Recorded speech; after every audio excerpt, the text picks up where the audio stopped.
Mulligan Centre du Golf présente la capsule équipement. Mulligan Centre du Golf pour un nouvel élan.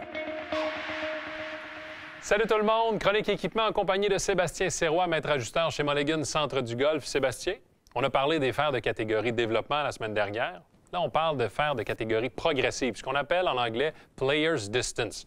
On veut un look compact, on veut des sensations, mais aussi on veut de l'indulgence. Et dans cette catégorie, il y a beaucoup d'offres et on a l'impression que les départements marketing investissent beaucoup d'argent. Mais ici, sur le plancher, est-ce que c'est une catégorie de fer qui est populaire? C'est la catégorie de fer la plus populaire présentement dans l'industrie.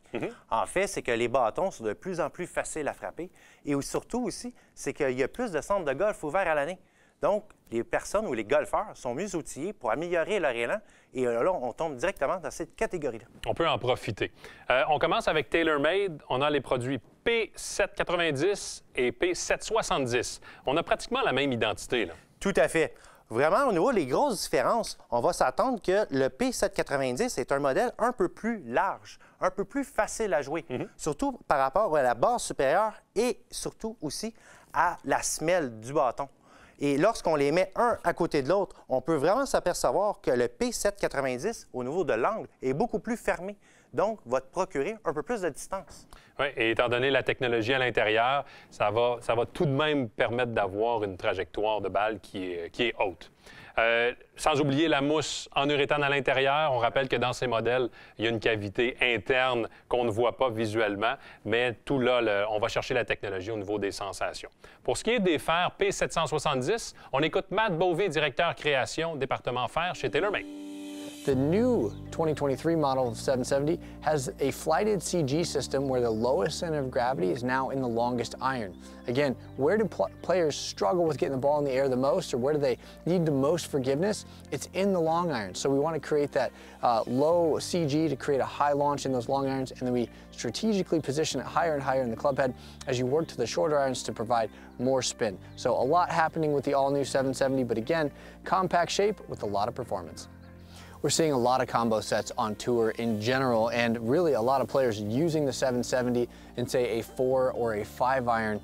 Commonly in the most notable name, Collin Morikawa, he plays a 770 4 iron because he's looking for that extra forgiveness and really to hit a specific number and control the gapping in his bag. We see a lot of better players going to that combo set. La grande majorité des amateurs vont vouloir faire la transition entre les bâtons moyens, les fers moyens et les bâtons hybrides. Et c'est la même chose pour les meilleurs golfeurs. On veut quelque chose de plus indulgent pour les fers longs. Quand tu es en séance d'ajustement avec un client ou une cliente, sur quoi tu t'appuies pour savoir où la transition doit se faire dans l'ensemble? En fait, c'est que les compagnies, malheureusement, ne vont pas nous prêter des fers longs à faire essayer pour les ajuster, ces bâtons-là. Donc, on va surtout se baser sur les fers 7. On va regarder vraiment son angle d'envol avec le fer 7 et où on va poser des questions de base, comme à quel point que tu vas utiliser ton fer 5, ton fer 4, ton fer 3 régulièrement. Si la réponse, malheureusement, se dit « c'est pour le sortir d'un arbre puis garder la balle basse », à ce moment-là, on va peut-être suggérer un peu plus l'hybride. Et des fois, on n'a même pas besoin de poser la question. On va simplement regarder dans le sac si le flair 4 il est flambant neuf. On s'entend qu'on va lui suggérer un hybride à ce moment-là. On veut s'assurer d'utiliser les 14 bâtons qu'on a dans notre sac. On veut pas de bâton fantôme. Ça, c'est très bien dit. On s'arrête quelques minutes. On sera de retour avec la chronique équipement et les ensembles de fer progressifs.